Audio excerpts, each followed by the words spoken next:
நூற்றுக்கணக்கான வருஷங்களுக்கு முன்னாடி ஒரு ராஜாவோட பகை ஃபியூரியஸாக ஆவேசமாக கோபத்தோட ஒரு குகைக்குள்ள நுழையிறாங்க.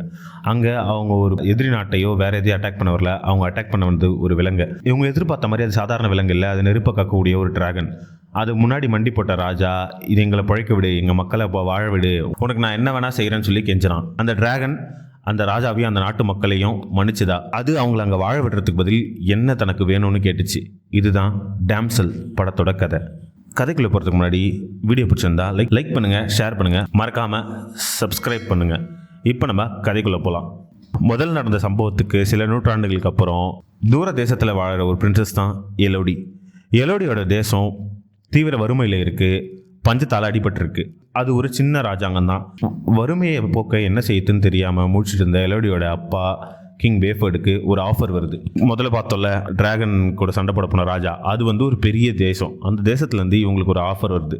என்னன்னா, உங்கள் பொண்ணை எங்கள் பையனுக்கு கல்யாணம் பண்ண வைக்கிற விரும்புகிறோம், இது மூலயமா உங்கள் நாட்டோட பஞ்சத்தை எல்லாத்தையும் போக்க நாங்கள் பொருள் உதவியும் செய்கிறோம். இதை பார்த்த ராஜாக்கு தலைகால் புரியல. எலோடியை கூப்பிட்டு, நீ இந்த ஆஃபரை உன் நாட்டு மக்களுக்கோசம் ஏற்றுக்கிட்டு தான் அவனும், உனக்கு பிடிச்சாலும் பிடிக்கலனாலும் போய் ரெடி ஆகும்னு சொல்லி அவ தங்கச்சி, கிங், குயின் எல்லாரும் கிளம்பி அந்த தேசத்துக்கு போகிறாங்க. அந்த தேசம் ஒரு தனி தீவு. அந்த தீவுக்குள்ளே போன உடனே சுற்றி டிராகன் சிலைகளாக இருக்குது. இவங்களுக்கு ஒன்றுமே புரியல.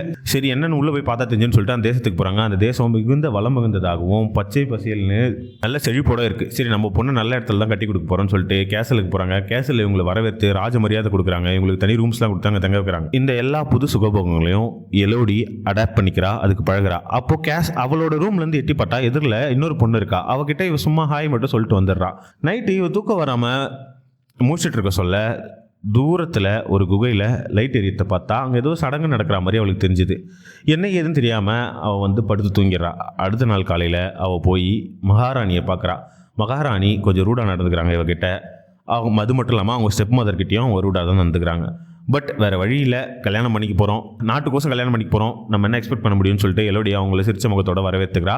அடுத்து நம்ம மாப்பிள்ளை இன்ட்ரடியூஸ் பண்ணுறாங்க, பிரின்ஸ் ஹென்ரியை தான் நீ கல்யாணம் பண்ணிக்க போகிற, நீங்கள் 2 பேரும் போய் தனியாக பேசுங்கன்னு சொல்லி இவங்க 2 பேரும் அனுப்பிச்சு வைக்கிறாங்க. ஹெலோடி வந்து ஹென்ரிக்கு ஒரு லெட்டர்லாம் எழுதி கொடுத்து அவனை இம்ப்ரெஸ் பண்ண ட்ரை பண்ணுறா.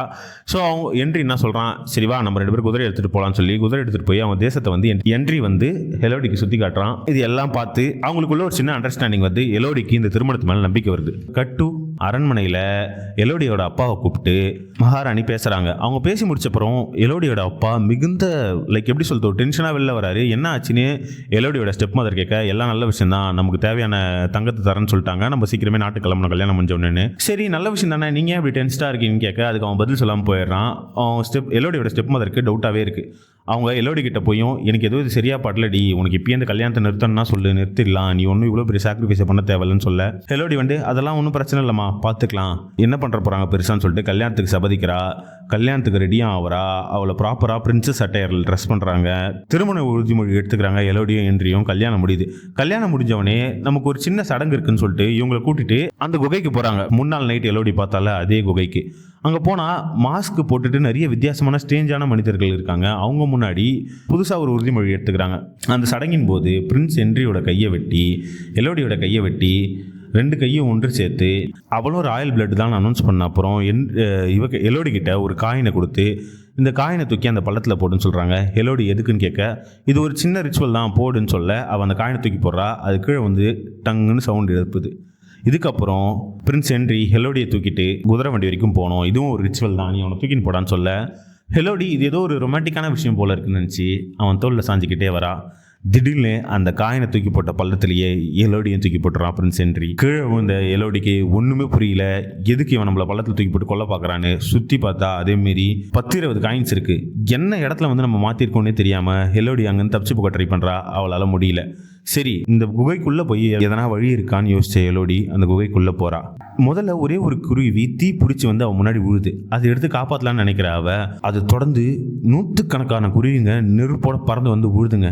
என்னன்னே புரியல எலோடிக்கு. ஒரு கம்பீரமான குரல், அந்த குரல் தான் நம்ம டிராகனோட என்ட்ரி. ஆமாம், அந்த ராஜா ஒரு டிராகன் முன்னாடி மண்டிட்டால அந்த டிராகன் தான். அந்த டிராகன் இவளை வேட்டையாட துரத்துது. அந்த டிராகன் இவகிட்ட என்ன சொன்னதுன்னா, உன்னை எனக்கு பலியாக கொடுத்துட்டு போயிட்டாங்கடி, உன் சாவு என் கையில் தான், எங்கே வேணா ஓடு, எங்கே வேணா ஒழிஞ்சிக்கோ, நான் உன்னை தேடி தேடி வேட்டையாடுவேன்னு சொல்லுது. எல்லோடிக்கு ஒன்றுமே புரியல. ஹல்லு விட்டு அங்கேருந்து ஓடி தப்பிக்க ட்ரை பண்ணுறா. அந்த டிராகன் நெருப்ப கக்குது. அது அவள் கை கால்களை புண்ணாக்கிடுது. பட் அந்த டிராகனான நெருங்க முடியாத இடுக்கான சந்துகள் வழியாக பூந்து அவள் தப்பிச்சு அந்த குகைக்குள்ளே இன்னும் டீப்பாக போகிறா. அப்போ அவள் ஒரு வித்தியாசமான மின்ற பூச்சிகளை பார்க்குறா. அந்த பூச்சிகளை ஒரு வெளிச்சத்துக்கோசம் யூஸ் பண்ணாவ ஒரு சின்ன நீரோடைய தாண்ட ட்ரை பண்ணுறா. அதை கஷ்டப்பட்டு தாண்டிடுறா. அதை தாண்டி ஃப்ரெஷ் வாட்டர் இருக்க கிளேசியரை கண்டுபிடிச்சாவ அந்த ஃப்ரெஷ் வாட்டரை குடிச்சு ரசிச்சுட்டே இருக்கா. பட் அந்த கிளேசியர் மேலே டிராகன் வந்து நெருப்புட்டு அந்த கிளேசியரையும் அழிச்சிட்டு வேறு வழி இல்லாமல் அங்கேருந்து ஓட வேண்டிய நிலைமை வந்துது. என்னடா அது எந்த பக்கம் ஒன்றாலும் இதுவாக இருக்கே, என்ன தாண்டா பண்ணுறதுன்றப்போ உள்ள பள்ளத்தில் போய் விடுறா. அந்த பள்ளத்துக்குள்ளே இவ்வளோ மாதிரியே பல பெண்கள் அங்கே வந்து செத்துருக்காங்க. அவங்களோட நேம்கள் எல்லாம் எழுதி வச்சுட்டு போயிருக்காங்க. பிட், ஃபாத்திமா, விக்டோரியான்னு. இவ்வளோ பேர் எதுக்கு இந்த டிராகனுக்கு பலி கொடுக்குறாங்க, என்ன ஏதுன்னே புரியல. இவ டயர்டில் தூங்கிடுறா. அடுத்த நாள் கால் பார்த்தா தன்னை சுற்றி அந்த பூச்சிகள் தன் உடம்பு மேலே படர்ந்து இருக்குங்க. அலறி வச்சு எழுந்துக்கிறா. அது ஹீல் பண்ணுற சில்க்வாம். அது அவள் உடம்பு ஃபுல்லாக ஹீல் பண்ணிடுச்சு அவளுக்கு பட்ட அடிகளை. இது நல்லா இருக்கேன்னு சொல்லிட்டு இன்னும் இந்த சின்ன சின்ன காயங்களை அந்த பூச்சியை வச்சு ஹீல் பண்ணிக்கிட்டு சரி தப்பிச்சு போக என்னதான் வழின்னு பார்க்குறா. அப்போது அந்த குகைக்குள்ளே மேப் இருக்கிறத பார்க்குறா. அங்கே வந்த எல்லாரும் அவங்க எந்த தூரம் வரைக்கும் போனாங்களோ அதை எழுதி வச்சுருக்காங்க. ஃபஸ்ட்டு அந்த குருவி விழுற இடம், அதுக்கடுத்து தண்ணி, அதுக்கடுத்து இந்த குகைக்கு மேலே கிறிஸ்டல் இருக்க இடம், கிறிஸ்டலுக்கு மேலே போயிட்டா வெளில தப்பிச்சு போயிடலாம் அப்படின்னு அந்த மேப்பில் போட்டிருக்கு. சரி, இப்போ நம்ம கிறிஸ்டல் இருக்க இடத்துக்கு போனோம். அதுக்கு எப்படி போகிறது அப்படின்னு வழியை பார்த்துக்கிட்டாவ அந்த இடத்துக்கு போகிறா. அது என்னன்னா ஒரு சின்ன ஓட்டை, அதை சுற்றி ஃபுல்லாக கிறிஸ்டல்ஸ் இருக்குது, லைக் வைர வைடூரியங்கள். அதுக்கு மேலே சூரிய ஒளி வருது. அந்த சூரிய ஒளி வர இடத்துக்கு போயிட்டா வெளில போயிடலான்னு நம்பி இப்போ ஒரு டியாரா போட்டு வந்தால தலையில் கிரீடம் மாதிரி, அந்த கிரீடத்தை கிளைம் பண்ணுறதுக்கு ரிங்காக யூஸ் பண்ணுறா. மேலே கொஞ்சம் கொஞ்சமாக போகிறா. போய் ஆல்மோஸ்ட் ரீச் பண்ணிட்டா டாப்பை. வெளியில் போகலான்னு பார்த்தா அது ஒரு ஹைட்டில் இருக்க இடம். அதாவது அது ஒரு லைக் அது அந்த குகையோட டாப்பில் இப்போ இருக்கா. அங்கேருந்து வெளில போகிறதுக்கு வழியே கிடையாது. அங்கேருந்து வெளில போனால் கீழே குச்சி சாவ தான் செய்யணும். என்னடா பண்ணுறது அங்கே நின்று சொல்ல தூரத்தில் 4 குதிரைங்க வரத்தை பார்க்குறா. யாருன்னு பார்த்தா அவங்க அப்பா தான் பொண்ணை இப்படி பலி கொடுத்துட்டோமேன்ற கில்ட்டினஸ் தாங்காமல் 4 பேரை கூட்டின்னு அவன் பொண்ணை தேடி திருப்பி வரான். அவங்க அப்பா அந்த குகைக்குள்ளே வந்து சாக போகிறாருன்றது தெரிஞ்ச எல்லோடி எப்படின்னா கீழே போய் அவங்க அப்பாவை காப்பாற்றணுன்னு இறங்கி வரா. அப்போ தான் ஒரு விஷயத்தை பார்க்குறா. 3 டிராகன் முட்டைகள், அதுலேருந்து வெளில வந்த டிராகன்கள்லாம் அங்கேயே குத்தி கொல்லப்பட்டிருக்கு. அதை சுற்றி நிறைய வைர வைடூரியங்கள் போடப்பட்டிருக்கு. அப்போ தான் அவளுக்கு புரியுது, முதல்ல வந்த ராஜா அந்த டிராகனை அழிக்கிறதுக்கு முன்னாடி அதோட 3 சின்ன குஞ்சுகளை கொலை பண்ணிட்டாரு. லைக் முட்டையிலேருந்து வெளில வந்த டிராகன்களை அப்படியே கொல்லவும் அம்மா டிராகனுக்கு கோபம் தலைக்கு ஏறிடுச்சு. அப்போ அந்த அம்மா டிராகன் கேட்ட வரம் தான், உன்னை நான் உயிரோட விடுறேன், உன் மக்களையும் வாழ வர்றேன், ஆனால் உன்னோட ஒவ்வொரு தலைமுறைக்கும் உன் பையன் பேரன் அவனுக்கு பேரன் ஒவ்வொரு தலைமுறைக்கும் என்னோட 3 குழந்தைங்களை மாதிரி உன்னோட 3 குழந்தைகள் உன்னோட தலைமுறையிலேருந்து 3 பெண்கள் எனக்கு பலியாக வேணும்னு நிறைவேற்ற தான் எல்லாரையும் ராயல் பிளட்டாக மாற்றி இந்த குகைக்குள்ளே போட்டுட்டு இருக்காங்க. ஃபுல் கதை புரிஞ்ச எல்லோடி இது எப்படின்னா அந்த டிராகனுக்கு புரிய வச்சு அவங்க உன்னை ஏமாத்துறாங்க, நாங்கள் உண்மையிலேயே அந்த ராயல் பிளட்டை சேர்ந்தவங்க இல்லை, நாங்கள் வேற ஆளுங்களும் புரிய வைக்க ட்ரை பண்ணுறா. புரிய வைக்கணும்னு முடிவு பண்ணி கீழே போகிறா. பட் அதுக்கு முன்னாடி அந்த டிராகன் அவங்க அப்பா கூட வந்த எல்லாரையும் வேட்டையாடுது. அவங்க அப்பாவையும் சாவடிச்சிட்டு வேற வழி இல்லை, நம்ம கத்தனா நம்மளும் செத்துருவோன்னு அவங்க அப்பா சாகரத்தை மறைஞ்சிருந்து வேடிக்கை பார்க்குறா எல்லோடி. அவங்க அப்பா செத்த அப்புறம் அந்த டிராகன் அந்த இடத்த விட்டு இவளை தேடி போக அவங்க அப்பா கிட்ட போறா. அப்போ அவங்க அப்பா, நான் வந்த வழி யூஸ் பண்ணி தப்பிச்சு போயிடு, என் குதிரை வெளில தாண்டி இருக்கு, நீ மாட்டி சாகாத, நான் பெரிய தப்பு பண்ணிட்டேன், நான் அது கில்ட்டியாக ஃபீல் பண்ணுறேன்னு சொல்கிறாரு. எல்லோடி அங்கேருந்து வேகமாக ஓடி போய் அந்த கயிறு வழியாக மேலே ஏறி தப்பிச்சிட்றா. குதிரையை தனியாக தெத்தி விட்டு வேறு திசையில் இவள் வேறு பக்கம் ஓடிடுறா. அந்த டிராகன் குதிரையை சேஸ் பண்ணிட்டு போய் ஏமாந்துது. எல்லோடி தப்பிச்சு போன கோவத்தில் டிராகன் அந்த குகையே ஒரு தீ பிழம்பாக மாற்றுது. இது அந்த அரண்மனையிலேருந்து பார்க்க சொல்ல தெளிவாக தெரியுது. டிராகன் கோபத்தில் இருக்கு, தன்னோட பலி தப்பிச்சிச்சுன்னு சொல்லிட்டு அவங்க இன்னொரு பிளானை பண்ணுறாங்க. என்னன்னா எல்லோடியோட தங்கச்சி இருக்கால அவளை பிடிச்சிட்டு வந்து அவளையும் இதே மாதிரி என்ட்ரி கல்யாணம் பண்ணி வச்சு அந்த குகையில் தூக்கி போடுறாங்க. இந்த விஷயத்த எல்லோடியோட ஸ்டெப் மதர் ஓடி வந்து எல்லோடி கிட்ட சொல்கிறாங்க, அவன் தங்கச்சியை பிடிச்சின்னு போயிட்டாங்கன்னு. வேறு வழியில் நம்ம தங்கச்சி கோசம் திரும்பி அந்த குகைக்குள்ளே தான் போகணும்னு சொல்லிட்டு எல்லோடி குகைக்குள்ளே டிராகனை சந்திக்க வரா. இந்த ஒட்டி சண்டைக்கு வரா தன் தங்கச்சியை காப்பாற்றுறதுக்கோசம். அந்த டிராகன் எல்லோடியோட தங்கச்சியை எங்கே தான் குழந்தைகள் செத்து போனாங்களோ அதே இடத்துல வச்சிருக்கு. எல்லோடி வரட்டும், உன்னை காப்பாற்ற எப்படியும் வருவான்னு எனக்கு தெரியும், உங்கள் 2 பேருமே ஒரே நேரத்தில் பலி கொடுக்குறேன்னு. உள்ளே வந்து எல்லோடி கிளவராக ஒரு பிளான் பண்ணி ஒரு டிஸ்ட்ராக்ஷன் செட் பண்ணுறா. அந்த டிஸ்ட்ராக்ஷனுக்கு ஏற்ற டிராகன் அங்கே பறந்து போக இவ போய் அவள் தங்கச்சியை கூட்டிட்டு வெளில ஓட ட்ரை பண்ணுறா. டிராகன் அவள் எதிரில் வந்து நிற்குது. சரி வேறு வழியே இல்லை, சண்டை தான் போட்டு ஆகணும்னு சொல்லிட்டு டிராகனை எடுத்து எல்லோடி சண்டை போடுறா. அவ அப்போ சொல்லவும் செய்கிறா, நாங்கள் ராயல் பிளட் இல்லை, நாங்கள் உங்களுக்கு பிறந்த குழந்தைகள் இல்லை, நாங்கள் வேற தேசத்துலேருந்து வரோம், எங்களை கல்யாணம் பண்ணி இங்கே பலி கொடுக்குறாங்க, நாங்கள் உண்மையிலே ராயல் பிளட் இல்லைன்னு. டிராகன் கேட்கவே மாட்டேங்குது. அந்த லினேஜோட அந்த தலைமுறையோட ரத்த வாசனை எனக்கு தெரியும், அதே ரத்தம் தானே உங்கள் உடம்புல ஓடுது, எனக்கு அந்த வாசனை தெரியுது, நீ என்கிட்ட போய் சொல்கிறேன், நான் ஏமாத்த பார்க்குறேன்னு சண்டை போடுது. வேற வழியே இல்லாமல் எல்லோடி அந்த டிராகன் கூட சண்டை போட ஆரம்பிக்கிறா. இவளுக்கு வயிற்றுல ஒரு குத்து விழுது. டிராகன் அவர் நகத்தால வயிற்று கிழிக்குது. பட் அந்த சான்ஸ் யூஸ் பண்ணி எலோடி டிராகனோட கண்ணை குத்திடுறா. டிராகனுக்கு ஒரு கண்ணு போய் பிளைண்ட் ஆகுது.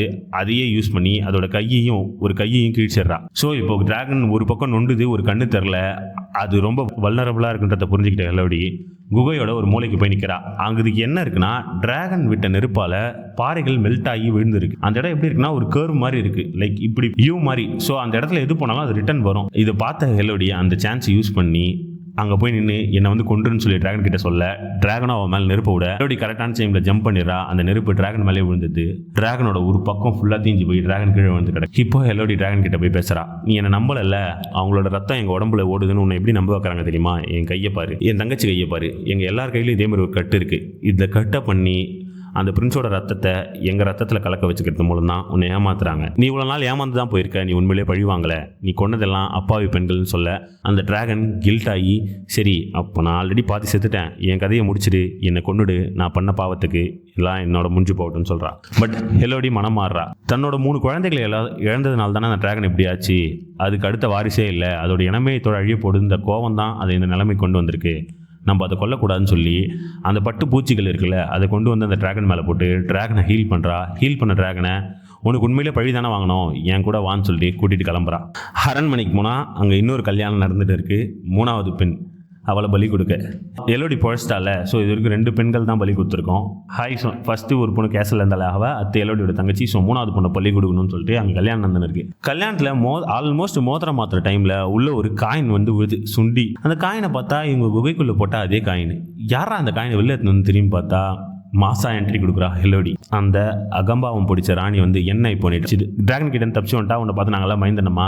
அதெல்லாம் முடியாது, இவ்வளோ காட்ச் இவ்வளோ அரெஸ்ட் பண்ணி உள்ளே போடுங்கன்னு சொல்கிறான். ஹென்றி வந்து இவகிட்ட மன்னிப்பு கேட்குறான். எனக்கு உண்மையிலேயே உன்னை பிடிச்சிருந்தது, பட் எங்கள் ஊரையும் எங்கள் நாட்டையும் காப்பாற்றினா நான் இதை பண்ணணும்னு சொன்னாங்க, அதனால தான் பண்ணேன், என்னை மன்னிச்சிடுன்னு.